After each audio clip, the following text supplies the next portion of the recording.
Hi everyone, welcome to our channel. I'm Shani, this is Ricky, and we are Black on the Road. Are you considering full-time RV living? Sure you are. And these 10 tips we have for you today will save you a lot of time and money. Let's jump in.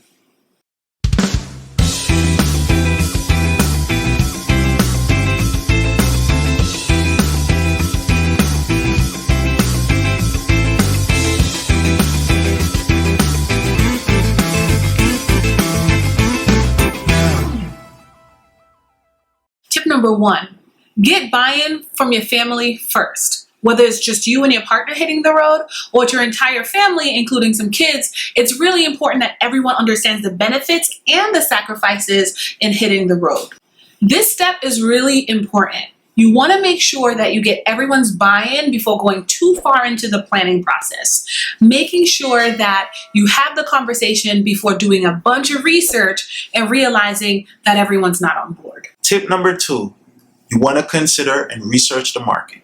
You never know how fast homes will sell in your area, so you want to look around to see what's going on. The other thing that you might want to consider, depending on how fast your home will sell, is having an in-between plan. Yeah, that in-between plan is really crucial. Take us, for example.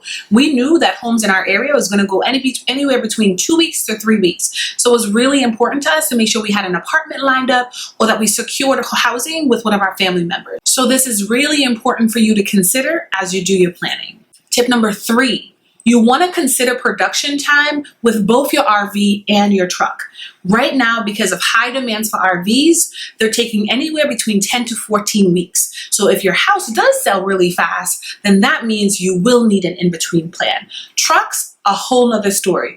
We really wanted a Ford truck, but realized really quickly after a month and a half of waiting that we might have to go against brand loyalty and consider a different truck. We ended up going with a Chevy, but at the end of the day, it's really important to know this ahead of time so that you can make sure all of your plans align. Something to consider is if the fifth wheel hitch, bedliner, or any other accessory is going to hold your build back, doing that aftermarket so that you can get your truck as early as possible, which was the case for us as well. Tip number 4, you want to make sure to shop around and get the best prices. Beware of unscrupulous salespeople and the haggling. It happens. Listen, you want to make sure that you get quotes from multiple people so that you can compare them against each other and also use them to negotiate the sale. Also, get those quotes in writing, because then you can, when you go into the dealership, you can say, this is what I got from this other dealership. Can you match that or do any better? Tip number 5, you want to make sure you select the best RV for your needs. Consider creating a needs and a wants list. What are some of the things that you can't live without, right? And what are some of the things that would be nice to have?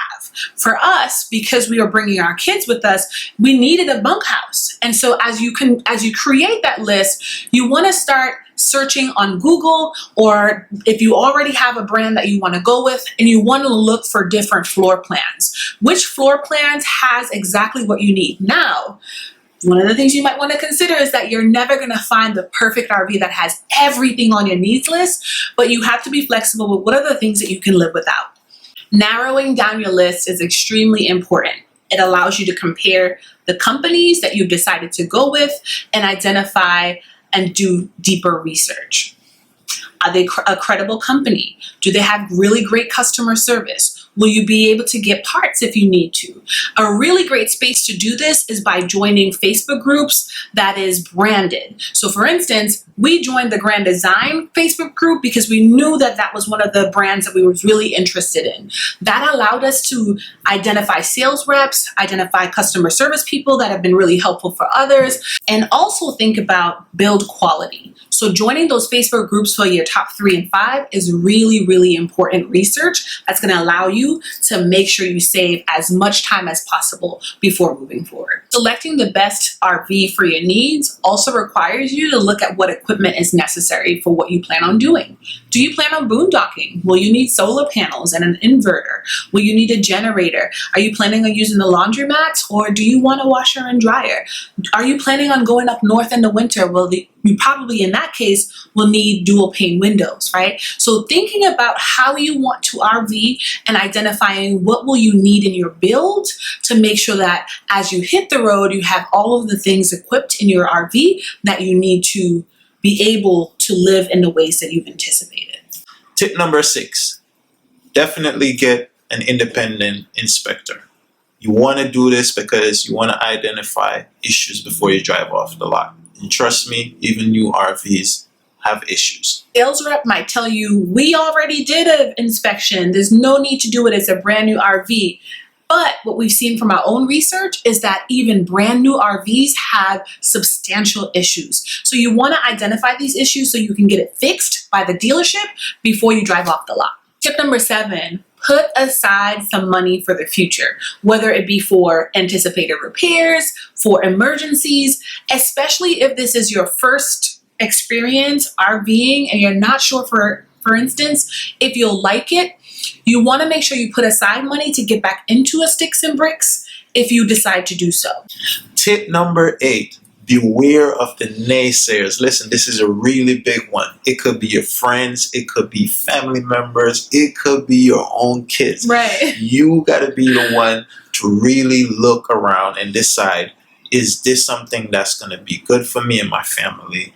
And make sure to follow your heart, because that's what really matters at the end of the day. Yeah, one of the things that you might want to consider is that family members and friends might not really understand why you're doing it, even if you go into deep explanation.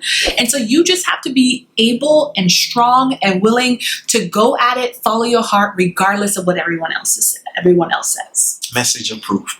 Tip number 9, prepare to downsize early. Listen, for me anyways, downsizing is hard. I love my clothes, I love my shoes, and so that process was really hard. And so you might want to start early and do it little by little, ease your way into it, because it can be really, really hard. It has also been really rewarding, feeling like I have a lot less stuff to worry about, lot less choices has been really beneficial and has felt really, really good. The other thing to consider is waiting, especially if you're waiting, all of the excitement that you and your family members and your kids are feeling is sometimes causes you to overshop. So you want to be mindful of that and think really carefully about what you absolutely need in this moment and what you can buy later on. Tip number 10. This is our final tip. We did it, guys. We got here. Listen, you want to consider income. You want to think about, how are you going to work? Are you going to work remotely? Are you going to do a balance of like going to flea market, flipping stuff on Facebook? You never know. It's all out there for you to do. As you're thinking about income, is this lifestyle even going to allow you to save money? Are you going to be spending more money? Are you okay with spending more money because you're just doing it for the experiences, right?